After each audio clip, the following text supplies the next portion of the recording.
Real Stories Tapes True Crime is your new true crime podcast fix. In our first season, we'll explore suspicious deaths at a California hospital and a skydiver landing dead on a suburban driveway with a bag containing guns, drugs, and night vision goggles. To join our investigation, search and subscribe to Real Stories Tapes True Crime on Apple Podcasts, Spotify, or wherever you find your podcasts.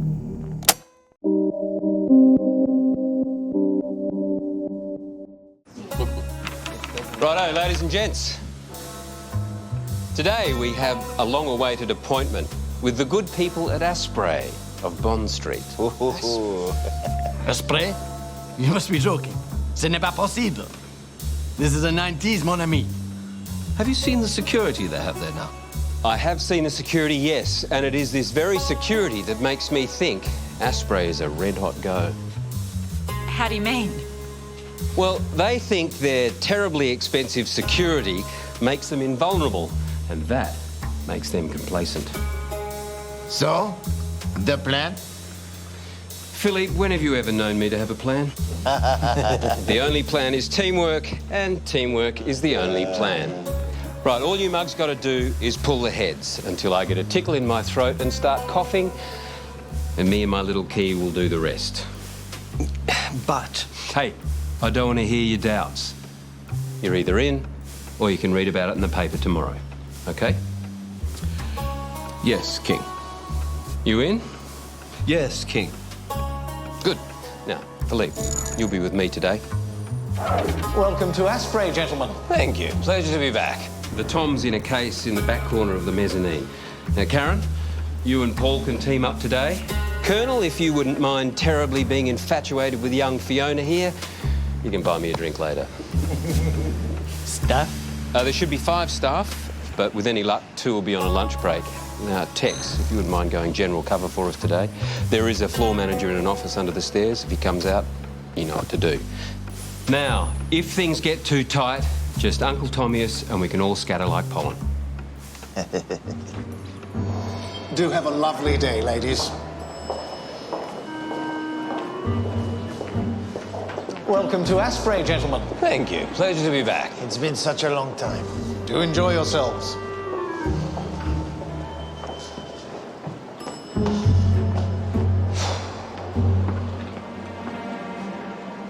Certainly, sir. What seems to be the trouble? It is losing time. Inexplicably. 1 minute per hour. Incredible. I know for a watch at this value, but that is the case. Well, it's highly unusual for one of our watches, sir. If you'll excuse me for one moment, I'll just bring the watchmaker down to have a look at it, sir. Oh, and I'd like to see the new range also. That one is so outdated. He really needs a new one. Oh, I just love the sweetened diamonds. At £50,000, of course you do. I dare say they would look splendid on you. Would you mind awfully amusing yourself for a while? How may I help you, sir?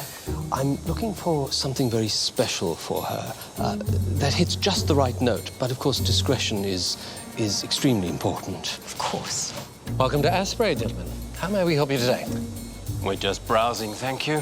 We can help ourselves. Very good, sir. Only the most brilliant thief would dare to help himself. At Asprey of Bond Street, the jeweller to Her Majesty the Queen. Was it destiny or sheer folly that led one man to this moment? We shall see. But first, we should start at the beginning. From 1788, Britain had sent its best thieves across the world to Australia. In the 1960s, some made it home. There were 5 master thieves: the King, the Fibber, the General, Wee Jimmy, and the dashing Georgie Gardner. Together with their mob, they tore up London in broad daylight and became known as the Kangaroo Gang. Thieves by appointment. They came with a kind of flying panache. You know, they were the light horsemen of thieves. They were a breath of fresh air, actually. A funny thing to say, but they were. They were adventurers, they were buccaneers. Well, they were the best. They proved themselves to be the best shoplifters in the world. These blokes weren't just shoplifters. This was Ocean's 11 stuff. They would take anything that wasn't nailed down. They'd go to stores and take everything in the store. only they were capable of this really high-class theft from high-class shops. You know, not just take one item, maybe just 10 in one heap. How they used to do it, I don't know. They were thieves, they dealt in diamonds, they dealt in money, and they dealt in guile and trickery. I mean, the only people that suffered with it was insurance companies. I mean, let's face it, that's almost legal, isn't it? London in the 1960s was at the centre of a global revolution in fashion, music and culture. Australians flocked to this swinging scene. With artists, writers and actors, there came a bunch of thieves who would become the Kangaroo Gang.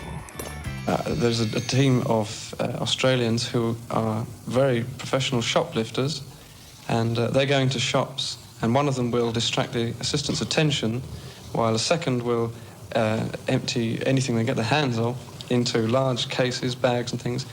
This will be passed even to a third person, and then the two people come together again, speak to the assistant, and the assistant's suspicions are not aroused in any way. Australian police knew exactly who Scotland Yard were after. Everybody was laughing about it. All these shit kickers that were kicked out of Melbourne and Sydney have gone overseas and made millions. And here we are, still getting the same wages every week, and they're living in the top hotels and dealing in diamonds and caviar and mixing with the gentry in England. They were mastering all these little techniques. They were taking things from Australia that really hadn't been seen in England. There was a sort of a confidence they were bringing there that we can try anything here, because it's as if they've forgotten how good we are. They've sent us out here as convicts 150 years earlier, and we're back and we've got a bag of tricks that these fellas haven't even seen. They were modern-day raffles, and because they used no violence, because they kept a low level, we didn't pay them the attention that they really merited. And they got away with a lot, no doubt at all about that. I mean, let's face it, all that ever went out there years ago was the prison ships, wasn't it? And so everybody could get a bit confused, couldn't they? I mean, when you look back in history, England made them leave by boat, their forefathers, and they came back by aeroplane and slaughtered Knightsbridge and Bond Street. So I would say, out of all the criminals that I met in the past, they was elite. I don't know whether it's something we should be proud of, but it would certainly be seen. I think that certainly in the 60s and 70s across in London and Europe, we certainly made our mark over there, and to a degree became probably sort of, I don't know, almost heroes in some respects about the way we approached it. At first, the English police had little idea what was going on. A few likely lads had turned up in 1962 and set about teaching the local crooks a thing or two about the art of thieving. But within a few years, the Kangaroo Gang had become 100 strong, a highly skilled mercenary army working for 5 master takers. Well, they were working below the radar mostly. They were doing things the English crooks weren't doing, and also, I mean, these guys had a charisma about them. The bank robbers in those days were putting trucks through the windows, reversing a truck into a window, and then they'd try and pick the diamonds out of the window. Where the Australian gangs found out the alternative way was to go into the shop, make all the distractions that they could possibly, and relieve the jewellery without any problems. It was a complicated system, but it worked and worked and worked. Teams had specific roles in them, almost like a football team had specific positions and skills that went with those positions. Now, Karen, you and Paul can team up today. Colonel, if you wouldn't mind terribly being infatuated with young Fiona here, you can buy me a drink later. Everybody would have to be well-dressed, different clothes, different look, if possible, different accents. Tex, if you wouldn't mind going general cover for us today. Phew! It's getting warm in here. It is losing time. Inexplicably, 1 minute per hour. I mean, it was always based around the taker. He was the general.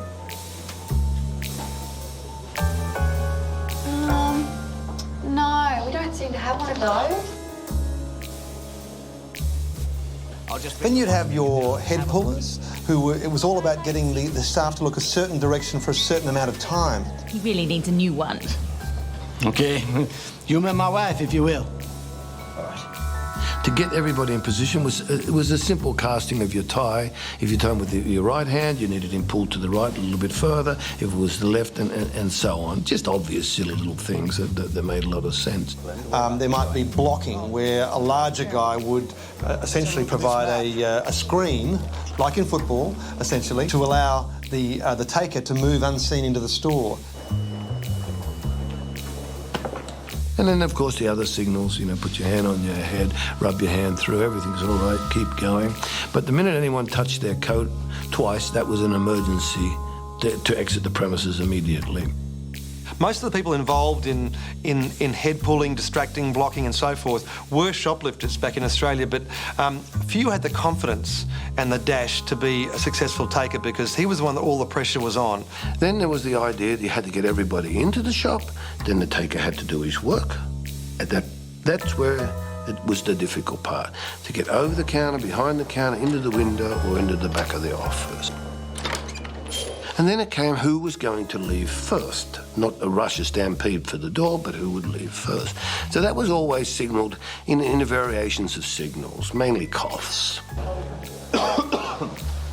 So the first cough would come from the taker that everything's cool, that the price has been secured, and that the first couple can leave the shop.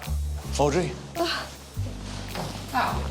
So if you were working with a team of 6 or 7-handed and they were couples and whatnot, it was a matter of getting out nice and slowly and everybody out. I do recall one particular time in a place called Baden-Baden, and we were all ready to go to work. And there was a particular chap with us who came from Leichhardt, from our area, called the Bush Ranger, a useless individual, but we took him on this particular job. And everybody was ready for the cough or for the collar or all of the slow signals. And for some unknown reason, in the middle of the operation, the Bush Ranger sneezed. Achoo! Well, it was diabolical because nobody knew what to do. Everybody looking at each other, what do? We stay, we go. That's a new signal. For much of the 1960s, the Australians operated virtually undetected, artfully stealing millions of pounds in jewels and luxury goods from London's finest retailers. Well, Fibs, old mate, here's to another day in Oyster's Paradise. You betcha. If only those blokes back in Sydney could see us now. In Australia, these villains had become too well known. There were so few high-end stores to rob, and only so many police who would take a bribe. London offered them a chance to start again. New faces on a much bigger stage. Well, we had good liaison with all the stores, so we gave them all the photographs. Anything they wanted, we gave them, and we cooperated with each other, and they seemed to be fairly proficient in catching them. And maybe that's by the reason that they might have decided to piss off and go over to London to start with, and where it was much bigger, and their chances of becoming known would take a lot longer time. Some of our key figures who'd been involved in ordinary crime were expanding overseas or going overseas, especially to London, and running shoplifting gangs and coming back boasting about it, and they were held in high regard. They came up through the school of hard knocks, and a lot of them started their careers as, rip-roaring around the streets doing their best, graduated to thieving from the wharves, then found that they could shoplifting was a more profitable and an easier lifestyle for them. The shoplifters became gentrified. They spoke with a different accent than the average Aussie. They dressed well. Because the store detectives were looking for knockabouts, they weren't looking for people with most probably a small rose in their lapel and Savile Row suit and well-polished shoes, so they escaped the attention of the store detective for some time. These Aussie shoplifters, known in the underworld as hoisters, arrived in London before the days of closed-circuit television, electronic tags and vigilant in-store security. It was a far-off time when retailers trusted their customers. You know, the technology certainly wasn't around in those days, so, you put aside CCTV. It was just wide open. So depending on the capacity and the capabilities of yourself, you picked where you wanted to work. But when they got to England, they were good at what they did, and they couldn't believe it, as they told me, that everything was so available to steal. What you had were members of the Kangaroo gangs going back and forward to Australia. They'd come for a few months, make some money, go home, and they would be the Champagne Charlies. They'd be all over Sydney and Melbourne, you know, spreading their money around, saying it's, oh, you've got to go to England. It's the best thing you'll ever do. It's El Dorado. It's Luna Park. It's the Royal Easter Show. You've got to get there, mate. Baby Bruce Stanton was one amongst hundreds of Aussie thieves to make the journey in the 60s and 70s. Each had his own speciality, and Bruce's was picking pockets. Third floor, haberdashery, furniture, Manchester, hobbies, electrical appliances. Oh, excuse me, I'm so sorry.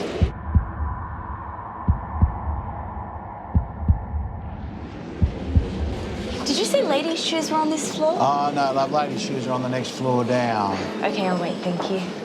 Going down?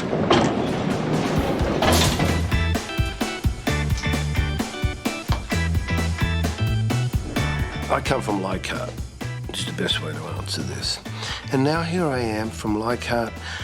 I mean, not in Sydney, I'm in London. I'm with the best people in Knightsbridge. I'm shopping at Harrods. I live in Lennox Gardens. I'm laughing. I'm top of the world. How can I be here? I could never believe how I'd come off from Leichhardt to where I was in a couple of years. In London, Bruce didn't join the Australians in the Kangaroo gang.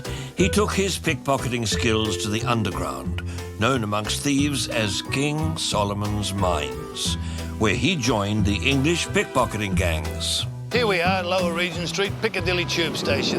And this is really the entrance to King Solomon's Mines. Once you're down in the mines, you can go in many directions. Central Line, Piccadilly Line, but it is a different world down there. I hope it's off to work we go. Bruce worked the underground tube lines daily with the English pickpocketing gangs, who are known as the bottle firms. Well, here we are in front of the old Whiteley store. This was really the home away from home for all the Australians who came here, but the main area for coming here because of its safety. Here we could get an apartment quite easily without the right identification. A gentleman that lives very close nearby by the name of Mr. Davy Barry, he was always there to assist the Australians, and he was always there. Whenever there was a problem, he could get them out of problems. By the mid-1960s, Dave Barry, the governor of Queensway, was greeting dozens of Aussie thieves landing each month to join the fun. I had a circle of friends and this and that, and lots of them Australians, and if somebody was on their way over and under an assumed name, they'd say, so-and-so, can I get hold of this one? Can I get hold of that one? I'd say, well, give me a number and I'll get somebody to give you a call. I used to get flats for them, but I used to get commission off the agents, didn't I? He knew people. He was quite big in the criminal fraternity. Not maybe as a fully active criminal, you know, going out, not robberies, but he was a receiver of goods. He could place them, he could get the money, and it kept him away from the receiver. Without him, it would not have operated so smoothly, frankly speaking. It wasn't easy to come from Australia on your own and find your own way around. With Dave, you always knew you had the facility to get a bed, to get a house, to get an apartment, and to get yourself moving. No, it's a long way to come. But the 60s and the 70s, it was quite easy here. There was loads of people, loads of women, the pubs were all flying, everything was good. It was home away from home, Queensway. English criminals are always going to know which police are going to be helpful and how to get into them. And obviously, you've got to have an introduction. And just the same as you've got to have an introduction to find flats and things like that, and introductions to, initially, which shops are, which are going to have security systems which aren't. Dave Barry was the main fence to the Aussies, receiving and selling their plunder.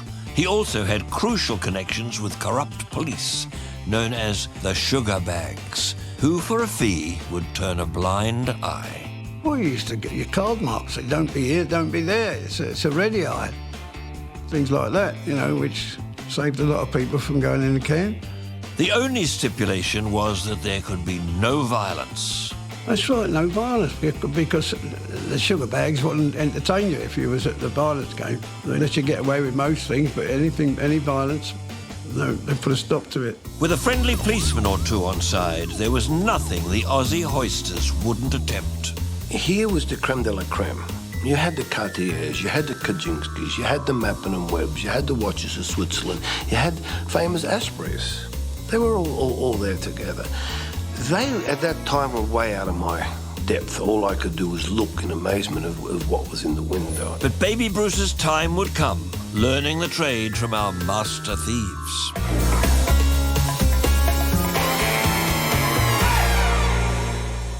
The #1 taker and king of the thieves was Arthur Delaney. He was the superstar, and a team of more than 100 thieves vied to work with him. His training ground had been the Sydney department stores of the 1950s. I'm not sure if it's going to be big enough for my brother. He's a big man. Do you have one in a slightly larger size? I think so. I'll just see if we've got one in stock.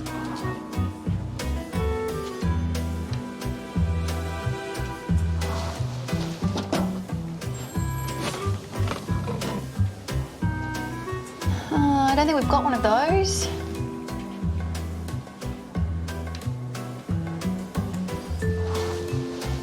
Well, while you're up there, would you check to see if that houndstooth one comes in a larger size? Sure.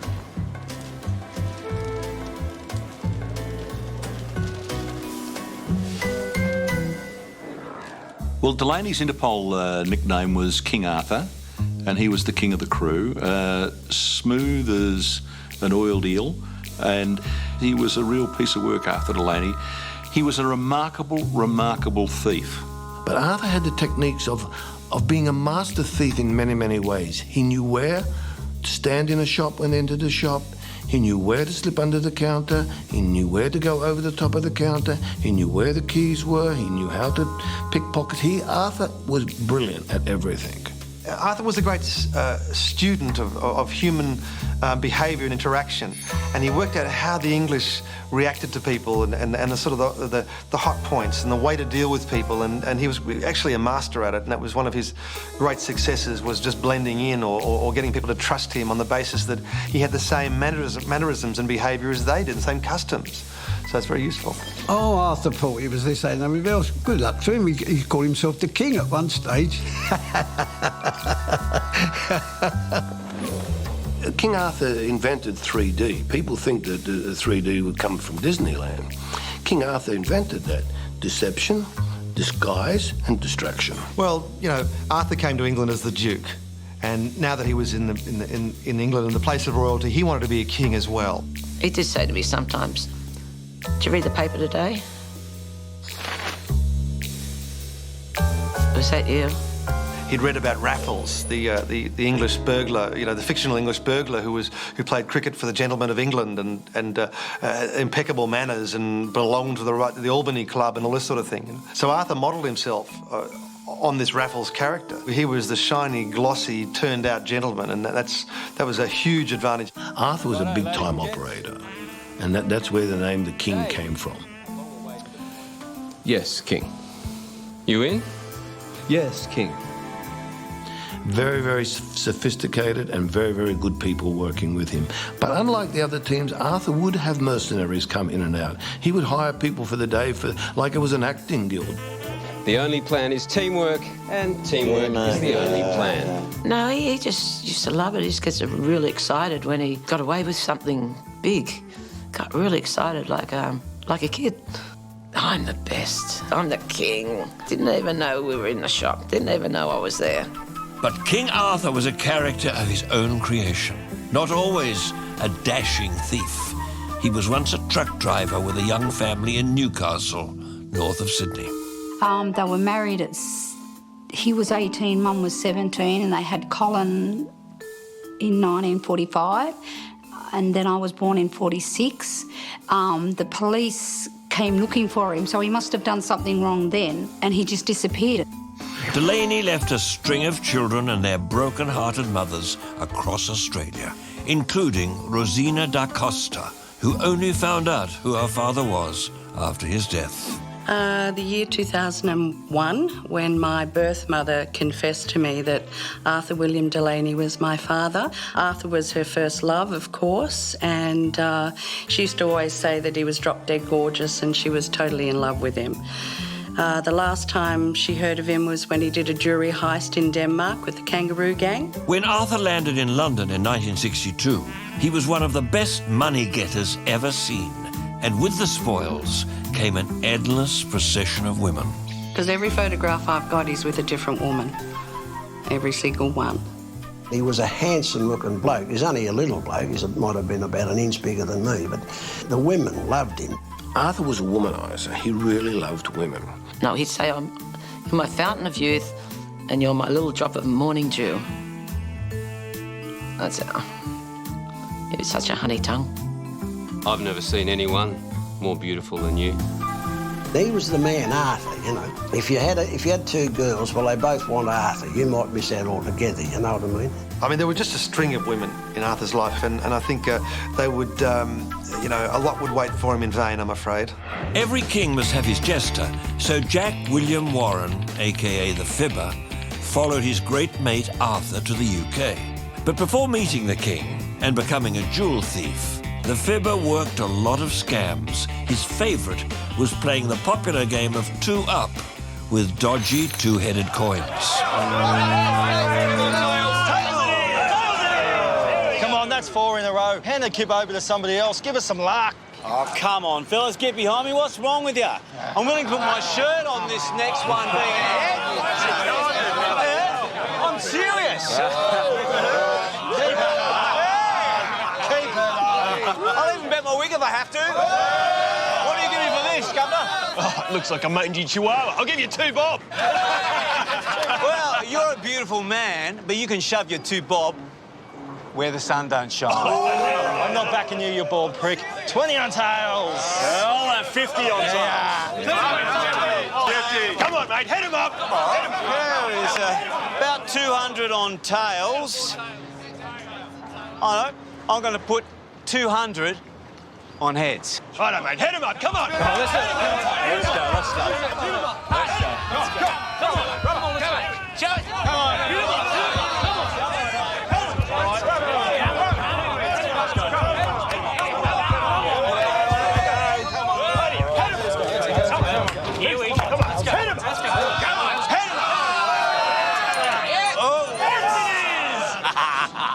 There's something fishy going on here. Oh, what do you mean? Give us a look at those coins. Oh, there's nothing fishy. I won that fair and square. You don't need to see nothing, mate. You bet on tails and you lost. So did I. Now get out of here while you're still in one piece. Yeah, I'd just be in amongst the crowd, you know, unobtrusive. But you're keeping your eye on things. If there was ever any trouble, you know, you'd handle it as diplomatically as possible. Billy Longley, a.k.a. the Texan, and the Fibber made an unlikely pair. The Fibber hated violence, and Billy Longley was the most feared gunman and enforcer on Melbourne's bloody waterfront. Yeah, well, I was a good shot, there's no doubt about that. And there's only one way you learn to be a good shot, and that is by practice, you know. No, I don't recall missing, no, I do not. No. Now get out of here while you're still in one piece. Oh, there's always one in every crowd. Well, now, you poor mugs. You had your chance. Me and the Chihuahua are going home. Yeah, going off. You go up. You go, mate. Right, who's up? Come on, let's go. Buddy. Here we go. Come on, let's go. Hit him. Let's go. Who's up? Come on. Here we go. Then you had the Fibber, who had proved that he was worthy of anything. He had a lot of confidence, a lot of dash, and he could draw people to him. And he'd look you right in the face, and he'd get close to you, you know, he'd lean over and look you right in the eyes. Very persuasive bloke. They said that Fibber, when he was home, would walk down to the beach and he'd be walking and he'd be kicking sand over people's watches and you know, stopping and tossing a bit of sand over a pair of sunglasses and marking the spot so he could come back later on just to have a little collection on the beach just to keep himself going. Jack was full of laughter. Jack was a fun guy. Jack wanted to enjoy it. Jack wanted everybody to be happy. And his team were very, very well supervised and like a go-happy type of team. He was a very lovely man, the Fibber.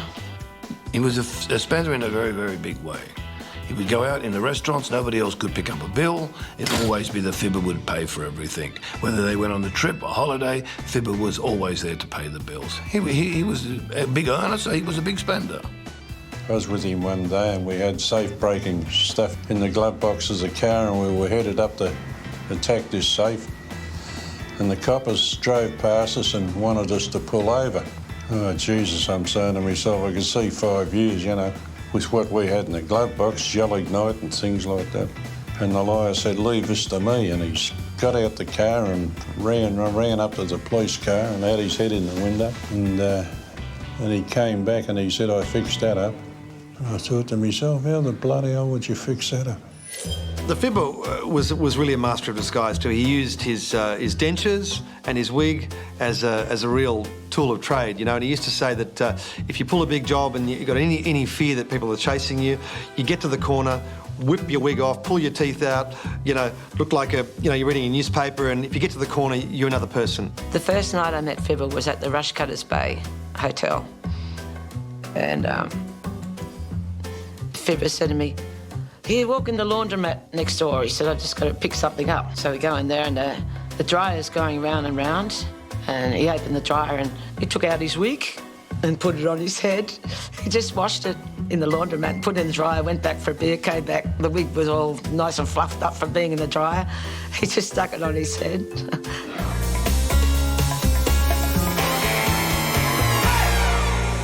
The third great taker of the group was Sydney-born William Wee Jimmy Lloyd, who'd been a mentor to Arthur Delaney. But unlike the king, Wee Jimmy preferred maintaining a low profile. For that, he needed a bent cop or two. So, that's all I know, Terry. Come on, Jimmy. I knew more than that when I came in here. No flies on you, are there? Sorry I can't be of any more help. Well, maybe I can. Go on. How you getting home? Taxi, why? It's cold out there, you don't have a coat. Yes, I do. You'll be wanting something warmer than that. I got a lovely camel hair upstairs. Fresh from DJ's. Price tag's still on. How much? Tell you what. Why don't you buy it from me with this?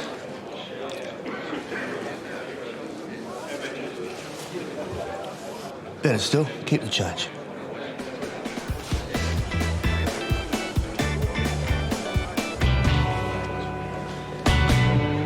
I know that he had a lot of pull with old Bill all over the world, not only in New South Wales, but in Melbourne and other places as well. Australians were recognised as the best shoplifters in the world, and the pommy coppers knew this, you know, and they knew they could get a good living looking after the Australian shoplifters, you know, making sure everything was sweet. Wee Jimmy was a veteran pickpocket on the racetracks of Sydney and Melbourne, and it was there he learnt the secret of all successful thieves. The ability to be able to act quickly, spontaneous, to know whether this was on or off, or could it really happen. He knew when to go and when to stop in regards to a job. So being agile with his fingers and agile with his eyes, no, that was a big important part of the fact. Well, Jimmy's just an audacious little bugger. He's had more front than Myers, and he was just a cheeky, audacious shoplifter. But he was a brilliant organiser, he was a brilliant thief, and he was game as fuck. In England, Wee Jimmy took his skills to a new level, where once he emptied pockets, now he emptied entire stores. He was wanted for a job at Watches of Switzerland in Knightsbridge. And I think what they basically did was, at a weekend, they put a hoarding round the shop. They then closed it off for pedestrians with a walkway round it, sorry for the inconvenience, etc. And behind the hoarding, they took the window out and emptied the shop. But he was a continuous worker, whether it was suits or whether it was ties or whether it was bottles of wine or whether it was souvenirs or whether it was jumping behind the bank counter to relieve them of their TCs. This was just a normal routine day. So Jimmy wasn't one of those people who would plan a big robbery and do nothing the next day. No, he'd do something one day and again tomorrow morning he'd be up with the same team looking for another little bit of work, yes. Our next master taker, William Herbert Hill, a.k.a. the General, had found himself a regular guest of Her Majesty's prisons in Australia. He had an insatiable appetite for the finest suits of the stolen variety.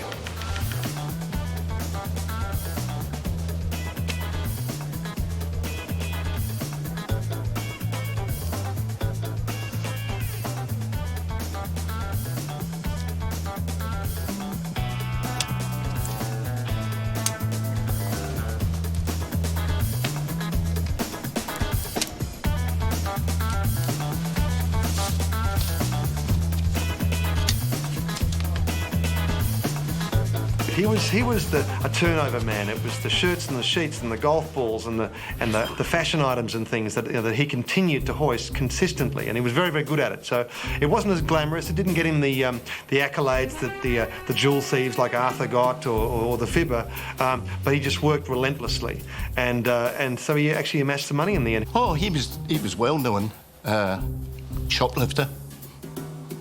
That's the wrong word. A prolific thief. That's maybe the best. I mean, when you say shoplifter, you think of the old dear going in and taking a bottle of milk and stuff. There was nothing like that. This was planned, organised crime. He was a legend shoplifter, Billy Hill, and well liked, but again, a low-profile guy who tried his best to stay under the radar. There was a picture that was actually stolen from his flat by one of the police that I interviewed, and there's Billy Hill. The clock on the wall says 9:05, and there's Billy with his bowler hat and the rolled-up newspaper in the impeccable Savile Row suit. He's ready for work. People wanted to work with the General. He wasn't seen in that sort of flamboyant, extroverted way that Arthur was, but he was a very, very effective thief, and he was also very good at blending in. He liked to do his own thing, Bill. He was a bit secretive, but he liked to do that anyway. But he was training his own gang. One policeman tells a story about at the height of the thieving there, they're driving down Knightsbridge, and there is Billy Hill in the window of Harrods stripping a shop dummy of clothes. And they didn't even bother to stop us. Oh, we'll get him eventually, but it was just this how brazen it became. He'd have them out working, like as soon as the bank's open, 9:30, 10 o'clock, he'd have them out. Don't finish till 3, that's when the bank's shut then, as a rule. The final taker was Georgie Gardner from Melbourne, who had a long list of convictions for larceny, robbery and assault. At 27, he was the youngest and the most reckless of the gang. A ladies' man and a bon vivant, they didn't call him Gorgeous Georgie for nothing.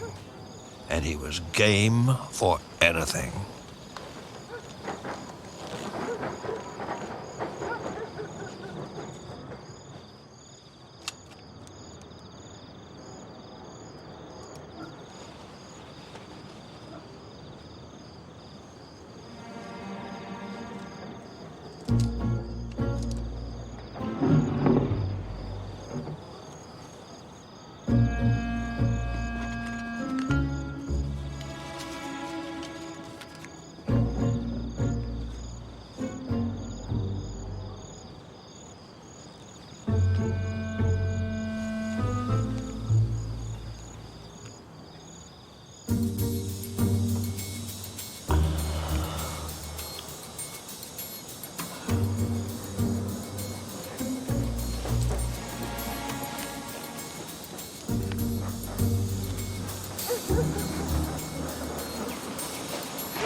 Georgie Gardner, who was a very celebrated burglar and thief, pickpocket, you name it, Georgie did it.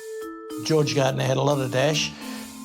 George was an extremely good-looking young fellow, and you might say he was well-groomed. He took great care of his appearance. His hair was always cut, his clothes were always flashed. He was a more rough and ready character, very good-looking man, looked like Rock Hudson, very dashing man, and a great man with the ladies back at home, and he left kids everywhere, as many of these thieves did. But he was accused of a couple of murders down in Melbourne, so he got a bit too tropical, so Georgie Gardner goes to England. Yes, yes, we have arrived. The party can start.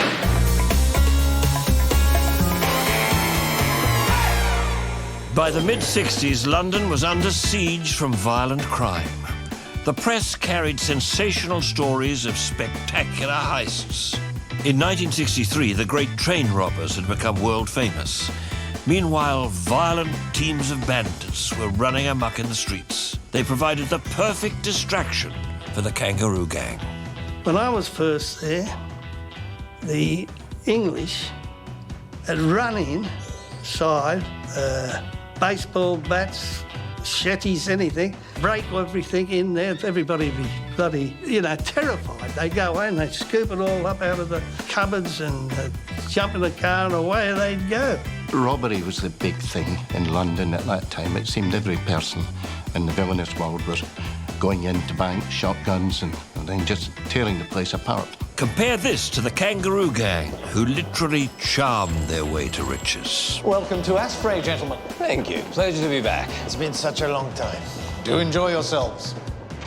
The Fibber was the brains behind one of their most masterful jobs. A tray of diamond rings disappeared from the exclusive Bensons of Bond Street. The plan called for a broken clock and a big bouquet of flowers. I do so hope you can fix it for us. This clock has been in the family for, simply ages. That's strange. There appears to be several parts missing. The counterweight, for starters, and several pieces of the mechanism. Well, he did drop the blessed thing getting it into the car. I said, be careful. As always, you are rushing me, my dear. Perhaps some of the parts you're talking about have fallen behind the seat, or... Could you describe them to me, and then I can go and have a look for them? Well, there's a cog. If you don't mind, while you two tinker with that, might I have a look at some of the lovely brooches over here? Yes, of course. Victoria, would you please show Madame our selection? Of course. What can I help you with? I see. Yes. These brooches here? Yes. Oh, I'll be right with you in a moment. Please feel free to browse. That's perfectly fine. It's my birthday and I've set aside the entire afternoon for shopping. Grace O'Connor, a formidable thief in her own right, was a key member of the Fibbers team. Lady Grace, as she was known, was the last person security would suspect of thieving. She had a ton of charisma. She was very engaging. She wore good gear. She looked good. She knew how to put her makeup on, her hair done and everything. Yeah, she's quite a charming person. What a simply darling little shop you have here. Yeah, mate. Take your time. My wallet could sure use a rest. Oh, but, Uncle, I do have to be on the train back to Cambridge at 4 p.m. Plenty of time for that, my little lord.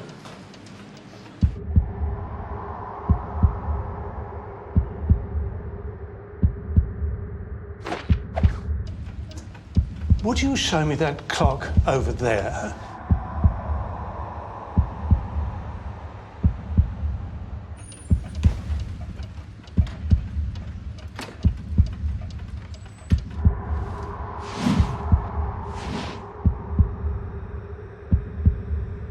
Could I see the one down at the very back at the bottom down there? Thank you, dear.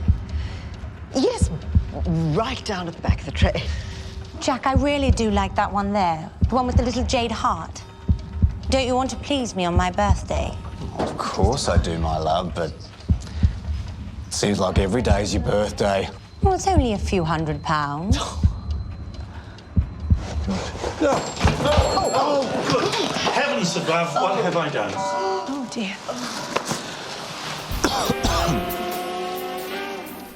Uncle Jack, I'm going back to the hotel to get my luggage. Can I meet you at the station? I mean, I just feel like I'm running out of time. Oh, if you must, kid. On you go. We'll just stay here and browse. Can I leave the clock with you while I go and look for those parts in the car? That'll be about 10 minutes. Very well, sir. Audrey? Now, may I help you, sir? You know what? I think it's time for a drink. What do you think, love? Yes, let's. Thanks.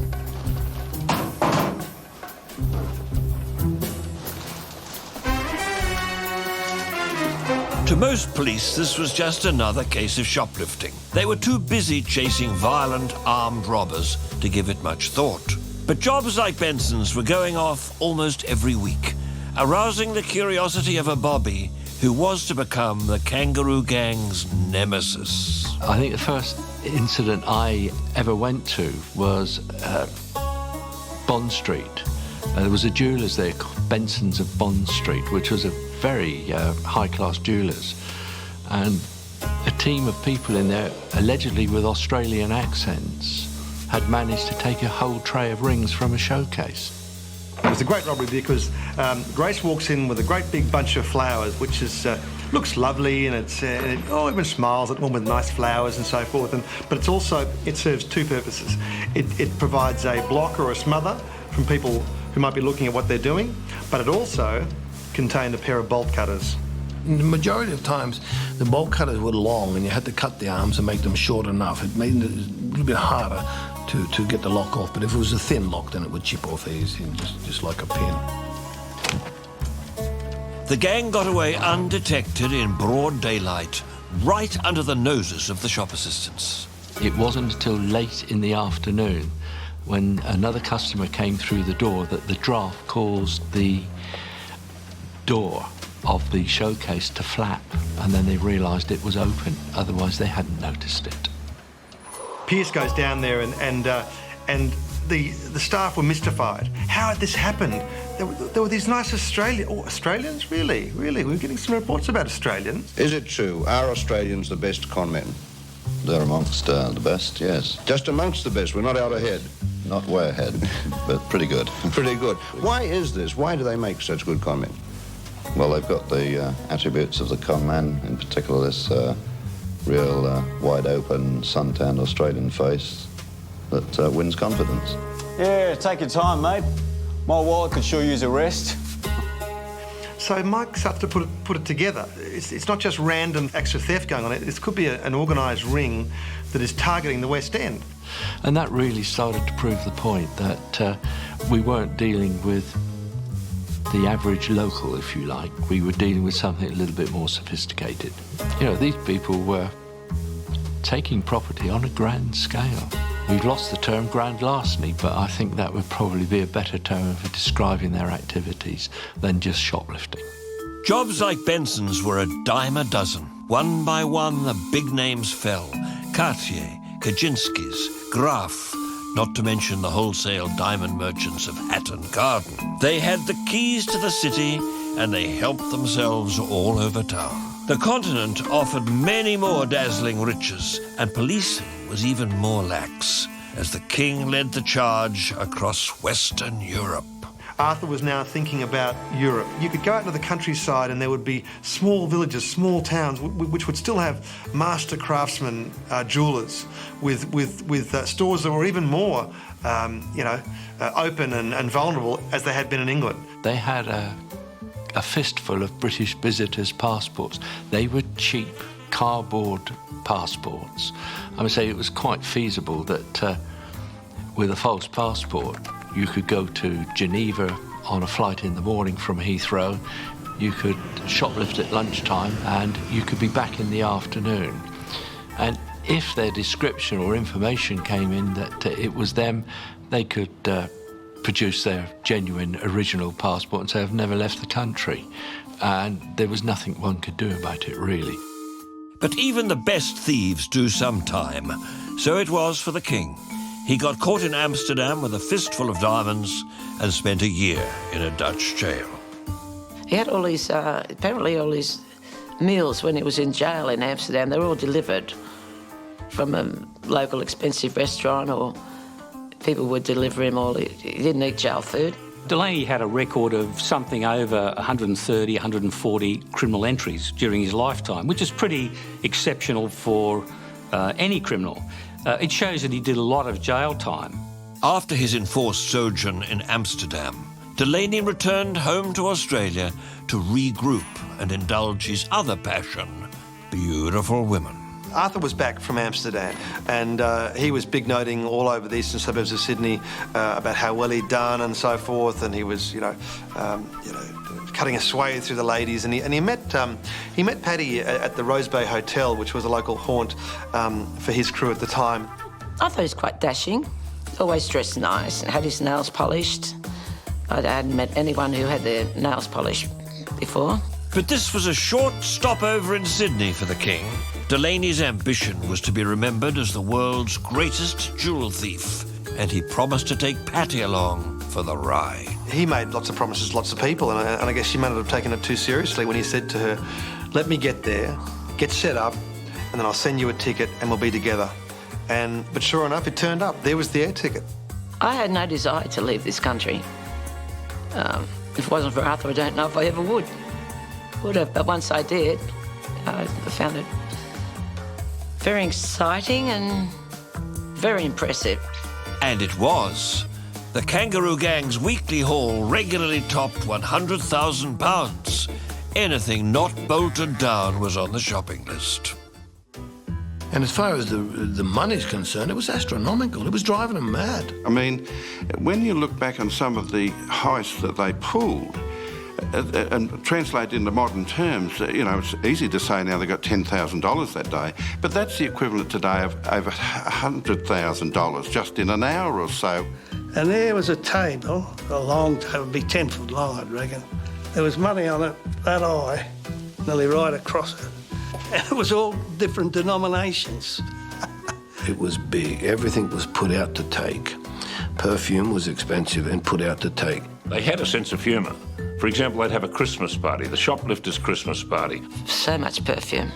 There'd be a prize for the person who stole the biggest object. Crocodile belts, aquascutums, these crocodile wallets. I had so much once I gave a girl 2 beautiful bottles of French perfume for her 21st. These things were worth £400 or £500. I look back now, I think, why'd I give her 2? A Chester Barry suit. Someone took a Volkswagen out of a showroom. Like we've got some Asprey's handbags, crocodile handbags. Usually rings, necklaces. I know that there was a beautiful onyx duck. The nice cashmere overcoats. A mink. And I got a phone call late one evening to say they've pinched it. And there was a showcase there, and it had a gold electric iron. And we knew that they were after it, and they were looking at it, but they still managed to get it. Because you've looked in the window and you've seen the size of it. Now it's in your hand. And the request was, could I get it back for them? You're walking down the street, what was in the window 5 minutes ago. It's an extraordinary feeling. We were weighing almost a kilo. It was a nice bit of gold, that was. No drug could be like that. In those days, Harrods had a zoo on the top floor, and apparently some guy wanted a chimpanzee, wasn't prepared to pay the price, and they took in a baby carriage, diverted the staff, wrapped the thing in baby clothes and wheeled it out. Yeah, good. No, that is really a classic story which gets twisted from time to time. But I can say with a lie detector that it wasn't a chimpanzee. It was actually a cat. And he was a Margate cat. And I had to get the cat because I owed a bookmaker big money about a monkey. £500, not a monkey from the zoo. And it wasn't that difficult to get him because there was hardly any security. And the cat looked very lonely, and that was another reason why I thought you should come home with us. You know, you needed a mother or something. Jewellery, high-class luxury goods, the odd exotic creature. They were taking tens of thousands of pounds almost every day. Hundreds of thousands in today's money. So after a hard day's graft, the villains would unwind in Europe's top night spots where they mingled with high society. With Arthur, it was just continuous. It was every night of the week. Every night of the week, we're at a nightclub or an expensive restaurant. Arthur was a great celebration man. In fact, they all were. I mean, they were living for the moment. They would steal all day, drink and gamble and womanise all night. So they would be in the Colony Club or the Mount Club, the Victoria Sporting Club, the Mayfair Club, all these glittering names, which were extremely exclusive. You couldn't get in there if you were just a punter from the suburbs. You know, you had to know somebody or be accepted by the owner. So they would be in there, and Arthur would be playing baccarat, losing all his money, and you know, shouting the bar, drinks, and all this sort of stuff, and big noting himself, and they had a great time. Let's face it.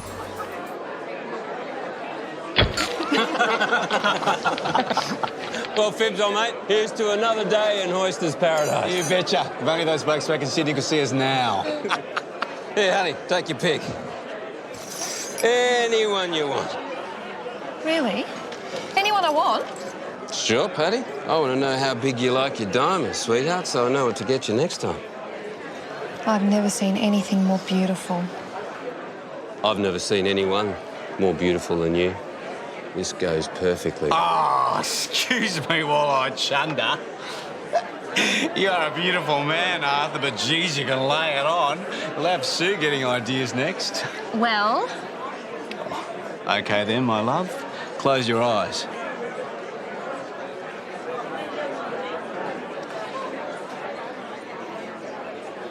In a manner, we're as good as married. Barry, you can be the best man. Sure, Dad.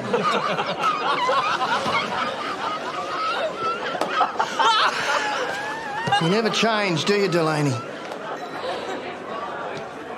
What is it with your big brother, Cecil? Did you get all the love from Mummy, did you? You're going to get us all nicked. Being a mug lair like this, you know that, don't you? Oh, come on, Jimmy, ease up, would ya? Try telling him that. Yes, we have arrived. The party can start. Normie, my good man, make with the DP. What's DP, Georgie? Dom Perignon, you idiot. Oh, sorry, Georgie. Course. Good as gold. Oh, g'day, girls. Well, bless me, but isn't gorgeous Georgie Gardner. What's up, my son? And what have you got for me this week? Well, Davey, that depends on what you're paying.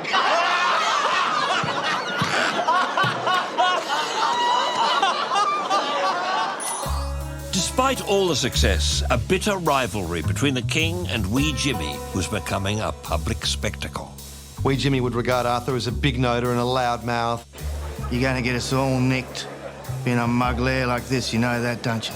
You know, you're going to bring us down one day, Arthur, but at the same time, there was a lot of, a competitive spirit between them, you know? Like, whatever you can do, I can do much better. So I think there was a lot of ribbing between them, a lot of, trying to show off their wealth, show off their achievements. They'd grown up in Sydney together, they knew quite a bit together, and they'd split up and gone two different ways. So it was like Chelsea and West Ham. They'd split up and they didn't particularly like each other, but they played the same game. Because him and Jimmy used to have terrible little rows. Oh. They used to start shouting at each other in the bar about who's done the best bit of business and everything, in front of all sorts of people, which is not very, not very sensible, because you never know who could be around. Dave Barry was right. Someone was listening and watching. In 1967, Sergeant Mike Pearce of Criminal Intelligence at Scotland Yard was piecing together the activities of the Australians. The heyday of the Kangaroo gang would soon be over.